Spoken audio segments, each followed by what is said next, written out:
आइए आज आप सब सुनेंगे रवि प्रदोष व्रत की कथा। तो बोलिए प्रेम से भगवान भोलेनाथ की जय, माता पार्वती की जय। एक समय सभी प्राणियों के हितार्थ परम पवित्र भागीरथी के तट पर ऋषि समाज द्वारा विशाल गोष्ठी का आयोजन किया गया। विज्ञ महर्षियों की एकत्रित सभा में व्यास जी के परम शिष्य पुराणवेत्ता श्री सूत जी हरि कीर्तन करते हुए पधारे।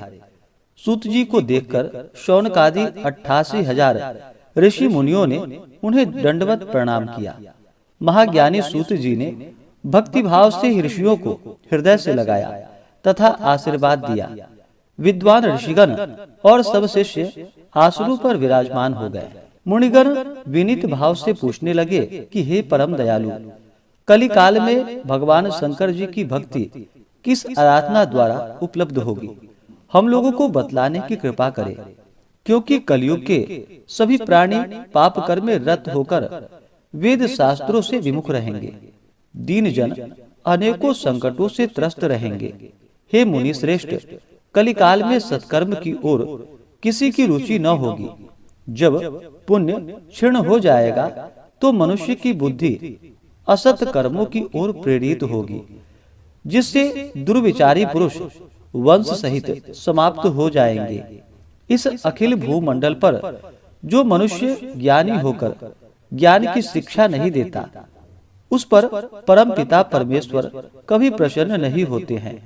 हे महामुने, ऐसा कौन सा उत्तम व्रत है जिससे मनोवांछित फल की प्राप्ति होती है, कृपा कर बतलाइए। ऐसा सुनकर दयालु हृदय श्री सूत जी कहने लगे कि हे श्रेष्ठ मुनियों तथा शौनक जी, आप धन्यवाद के पात्र हैं।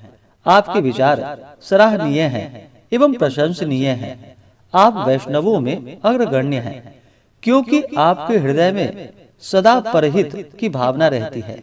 इसलिए हे शौनकादि ऋषि मुनियों, आप सुनिए, मैं उस व्रत को आपसे कहता हूँ जिसके करने से सभी पाप नष्ट हो जाते हैं। धन वृद्धि कारक, दुख विनाशक, सुख प्राप्त कराने वाला, संतान देने वाला, मनोवांछित फल प्राप्ति कराने वाला यह व्रत आपको सुनाता हूँ, जो किसी समय भगवान शंकर जी ने सती जी को सुनाया था। और उनसे प्राप्त यह परम श्रेष्ठ उपदेश मेरे पूज्य गरुड़ जी ने मुझे सुनाया था, जिसे आपको समय पाकर शुभ वेला में मैं सुनाता हूँ। श्री सूत जी कहने लगे, आयु वृद्धि स्वास्थ्य लाभ हेतु रवि प्रदोष का व्रत करे।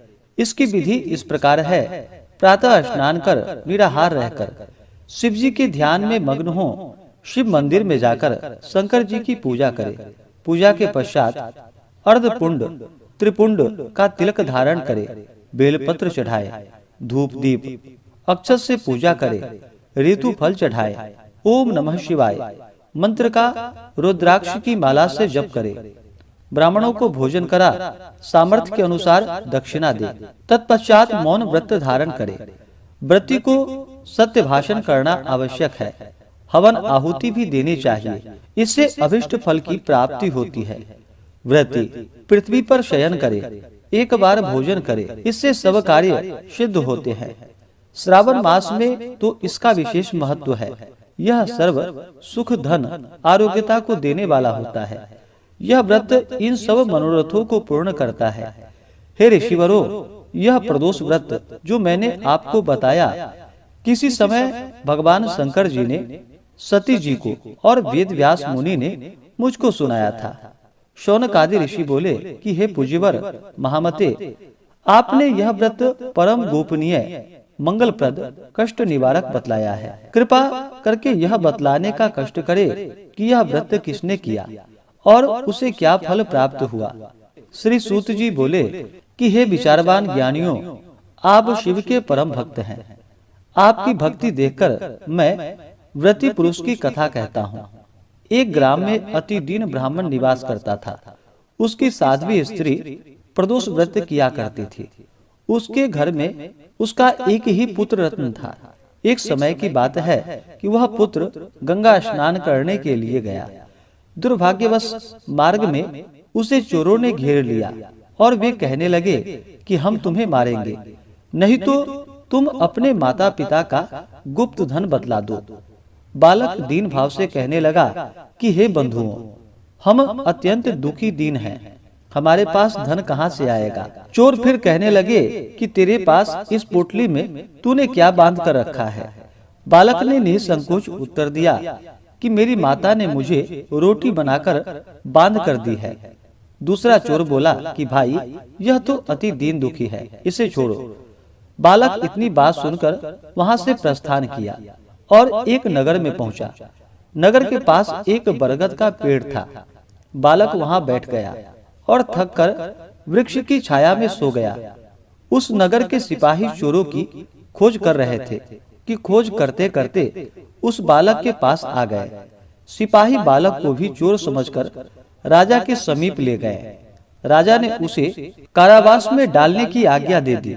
उधर बालक की माता भगवान शंकर जी का प्रदोष व्रत कर रही थी। उसी रात्रि राजा को स्वप्न हुआ कि यह बालक चोर नहीं है, प्रातः इसे छोड़ दो, नहीं तो आपका वैभव, राज्य सभी शीघ्र नष्ट हो जाएगा। रात्रि समाप्त होने पर राजा ने उस बालक से सारा वृतांत पूछा। बालक ने सारा वृतांत कह सुनाया। वृतांत सुनकर राजा ने सिपाही भेजकर बालक के माता पिता को बुलवाया। राजा ने उन्हें जब भयभीत देखा तो कहा कि आप सब भय मत करो, आपका बालक निर्दोष है। हम आपकी दरिद्रता को देखकर 5 गांव दान देते हैं। शिवजी के दया से ब्राह्मण के आनंद होने लगे।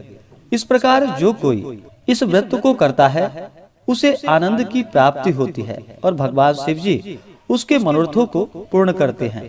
तो बोलिए प्रेम से भगवान भोलेनाथ की जय, माता पार्वती की जय। इसी प्रकार से ज्ञानवर्धक जानकारियां प्राप्ति के लिए, व्रत पूजा के बारे में जानने के लिए, कथा को सुनने के लिए चैनल पे अगर आप पहली बार आए हैं तो चैनल को लाल बटन दबा करके सब्सक्राइब करें, साथ में बेल आइकन घंटी को दबाएं ताकि आने वाली वीडियो का नोटिफिकेशन आपको समय से मिलता रहे।